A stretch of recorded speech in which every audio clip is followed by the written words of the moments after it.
चलिए हम लोग संधि पढ़ रहे थे और आज उस दिन संधि की परिभाषा पढ़ी। आज का हमारा टॉपिक होगा स्वर संधि के भेद। स्वर संधि के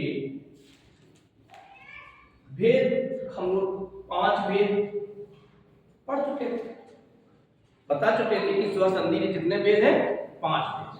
आज हम लोग पहले भेद को डिटेल से पढ़ेंगे।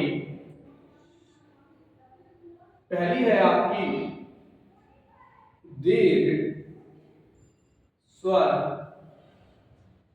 संधि। इसका जो सूत्र होता है वो होता है संस्कृत में अतः सवर्णे दीर्घ। ये पूछा जा सकता है, प्रश्न कैसे पूछे जा सकते हैं, पहले ये मान के चलिए। सबसे पहले हम उसकी परिभाषा बताते हैं। परिभाषा है जब अ आ इ ई उ ऊ के बाद यही स्वर कौन से, अ आ इ ई उ ऊ आता है तो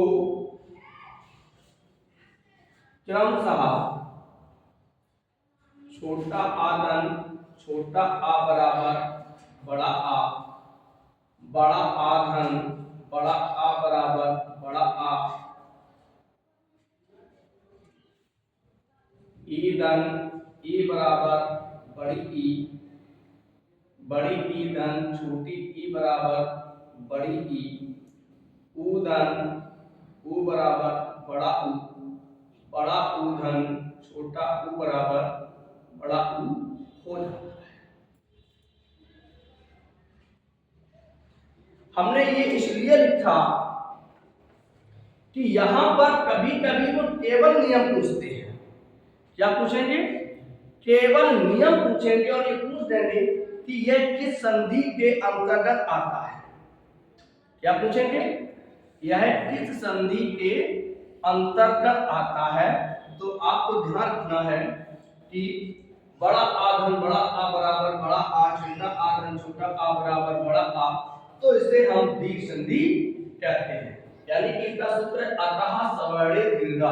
अर्थ प्रत्याहार का स्वर एक ही वर्ग के आते हैं तो वो बड़े हो जाते हैं।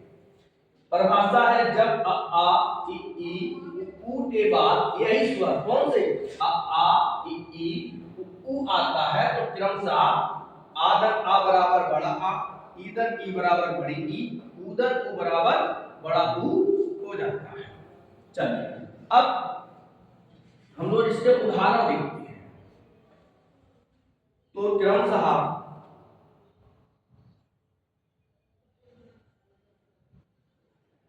आधन आ बराबर बड़ा आ, ईधन ई बराबर बड़ी ई, ऊधन ऊ बराबर बड़ा ऊ हो जाता है। ये इसकी परिभाषा है। समझ में आया? अब हम लोग इसके उदाहरण पर चलते हैं। परिभाषा में फिर तो लीजिए, दीर्घ स्वर संधि, दीर्घ संधि स्वर ना भी लगा हो तो कौन सी संधि होगी, दीर्घ संधि होगी। और दीर्घ संधि किसके अंतर्गत आती है, स्वर संधि के अंतर्गत आती है। स्वर संधि पहला भेद है। संधि के 3 भेद हैं जिसमें स्वर संधि पहला भेद, और इस स्वर संधि के 5 भेद हैं जिसमें पहला है दीर्घ संधि, अथवा हम कह सकते हैं दीर्घ स्वर संधि। दीर्घ मान क्या होता है, बड़ा। अब इसके उदाहरण देखते हैं।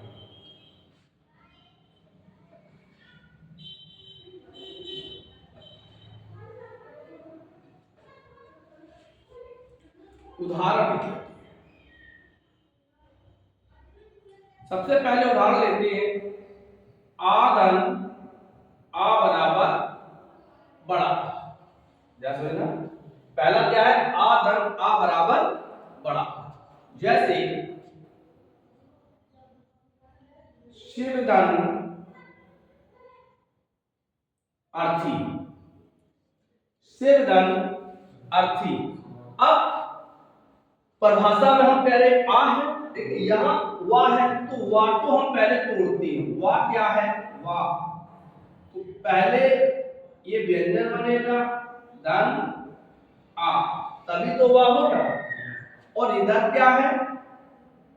आ है। इधर क्या है? आ है।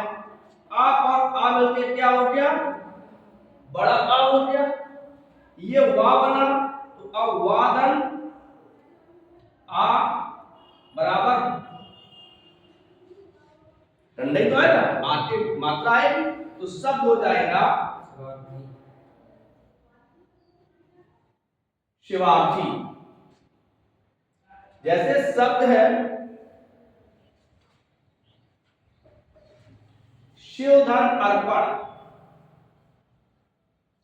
शिवधन अर्पण, तो आधन आ बराबर बड़ा आ, ये खाली रह गया है, तो शब्द क्या बन जाएगा? आधन आ बराबर क्या हो गया? बड़ा आ, तो संधि हो गई शिवार्पण। समझ में आया? क्लियर है? तो छोटा आधन छोटा आ बराबर बड़ा आ। और जो उदाहरण तमाम है, चलो दूसरा देख लेते हैं। शिवधन आलय, चलो देवधन आलय। अब यहां बड़ा आ हो गया, तो दूसरा देवधन अर्पण,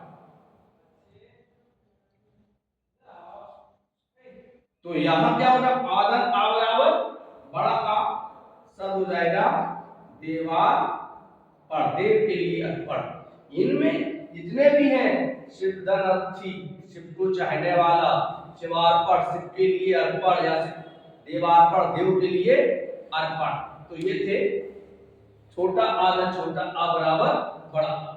अब देखते हैं बड़ा आधन छोटा आधन बड़ा आ बराबर बड़ा आ। अभी हमने कौन सा उदाहरण पढ़ा? आधन आ बराबर तब भी बड़ा आ होगा, और आधन आ बराबर बड़ा आ, यानी छोटा आधन बड़ा आ बराबर बड़ा आ। जैसे शिवधन आलय, क्या हो जाएगा? शिवालय, शिवधन आलय शिवालय। सही, छोटा आ धन बड़ा। सोचो कोई एक उदाहरण जो पहले बड़ा छोटा आ हो, बाद में बड़ा आ हो, तो यहाँ विद्यालय पहले बड़ा आए, बाद में बड़ा आ आना चाहिए। हाँ, पुस्तक धन आलय, क्या हो जाएगा? पुस्तकालय। सही है। अब हम लोग चलते हैं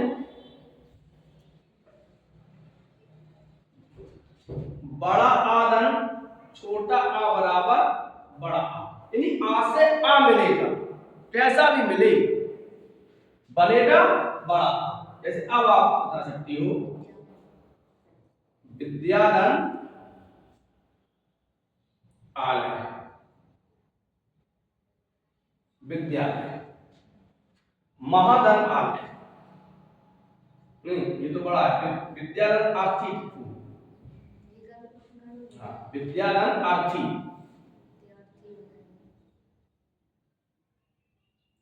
विद्यार्थी है, महाधन अर्थी, महाधन अर्थी, महार्थी। सही, तो बड़ा आ यदि पहले आया, छोटा आ बाद में, तभी क्या बनेगा? बड़ा आ बनेगा। और देख लेते हैं बड़ा आधन बड़ा आ बराबर बड़ा आ। जैसे महाधन आत्मा,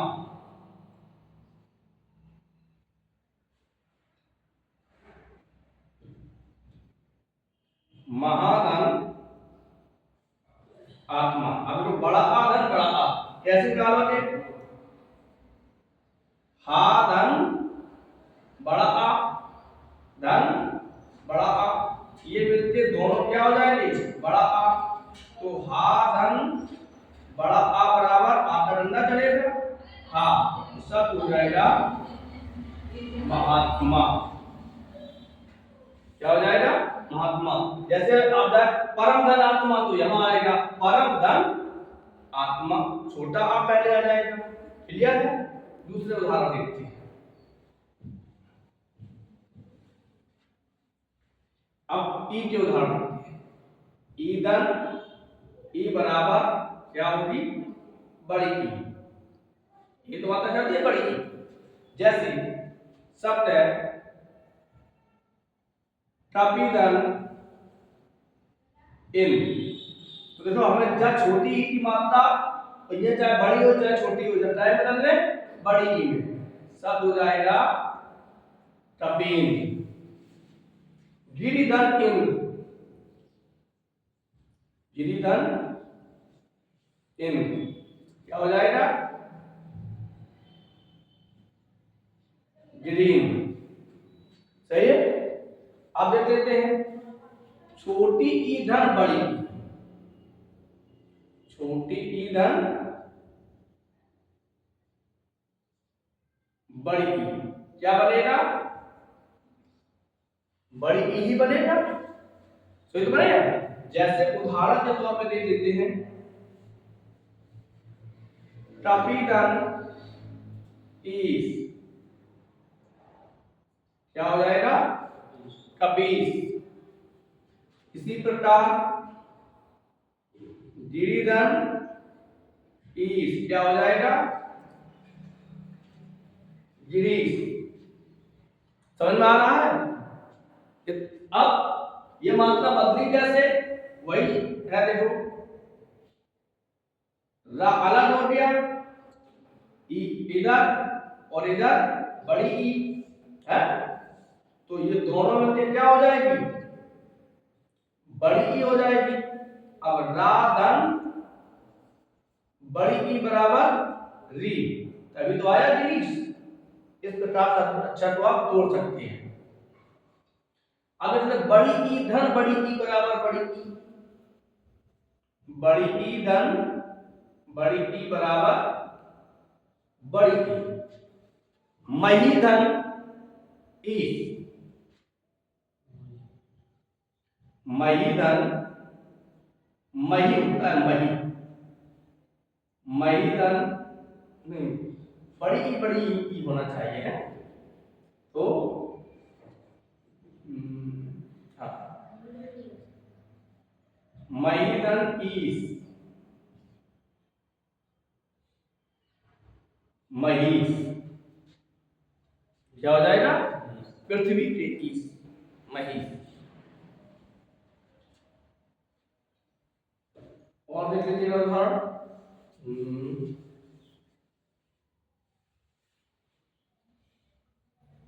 कपिधन इंद्र हो जाएगा, कपि, कपि शब्द होता है। जैसे बनाए दे रहे हैं कपिधन, कपि मान कुछ होता नहीं है, गलत हो जाएगा।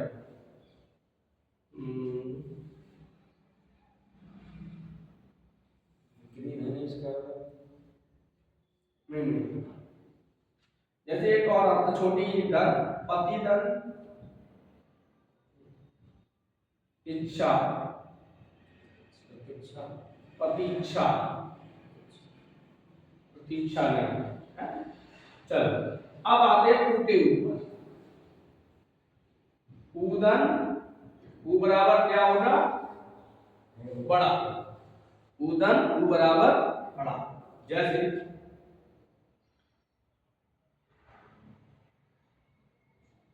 बहुधन उत्सव, तो ऊ मिला के क्या होगा, बड़ा ऊ हो गया, सब हो जाएगा बधूत्सव। लघुधन, अब बड़ा उधन, बड़ा उधन छोटा ऊ, तभी क्या होगा उ ही होगा। जैसे भूधन ऊष्मा, क्या होगा? ऊष्मा। समझ में आ रहा है? और देखिए लघु धन ऊर्मी, बड़ा उ धन छोटा, छोटा उ धन बड़ा उ, लघु धन ऊर्मी क्या हो जाएगा? लघूर्मी। तो आज आपने दीर्घ स्वर संधि समझ में आई कि नहीं आई, पहले ये बताइए। यानी जब आ के बाद एक नियम आपको बताए थे, ये नियम अधिकतर पूछा जाता है। जैसे उन्होंने लिख दिया आधन आ बराबर बड़ा आ, किस संधि के अंतर्गत आता है? तो दीर्घ संधि की। उन्होंने दूसरा टर्म लिख दिया आधन आ बराबर बड़ा आ, किस संधि के अंतर्गत आएगा? दीर्घ संधि की। उन्होंने लिख दिया ईधन ई बराबर बड़ी ई, कौन सी संधि है? दीर्घ संधि है। उन्होंने लिख दिया ईधन ई बराबर बड़ी ई, कौन सी संधि है? दीर्घ संधि है। उन्होंने लिख दिया उधन उ बराबर क्या होगा? बड़ा उ, संधि कौन सी बन जाएगी? दीर्घ। जैसे बड़ा उधन बड़ा उ बराबर बड़ा उ, संधि कौन सी बन जाएगी? दीर्घ। तो यानी किसी समान स्वर के बाद यदि कोई समान स्वर आता है तो वह दीर्घ संधि कहलाती है। आज हम लोगों ने दीर्घ संधि पढ़ी। जब आ ई उ के बाद यही स्वर आते हैं, आ ई उ आए तो क्रमशः बड़ा आ बड़ी ई बड़ा उ बन जाता है। ये थी हमारी दीर्घ संधि। कल हम लोग पढ़ेंगे गुण संधि। तब तक के लिए राधे राधे।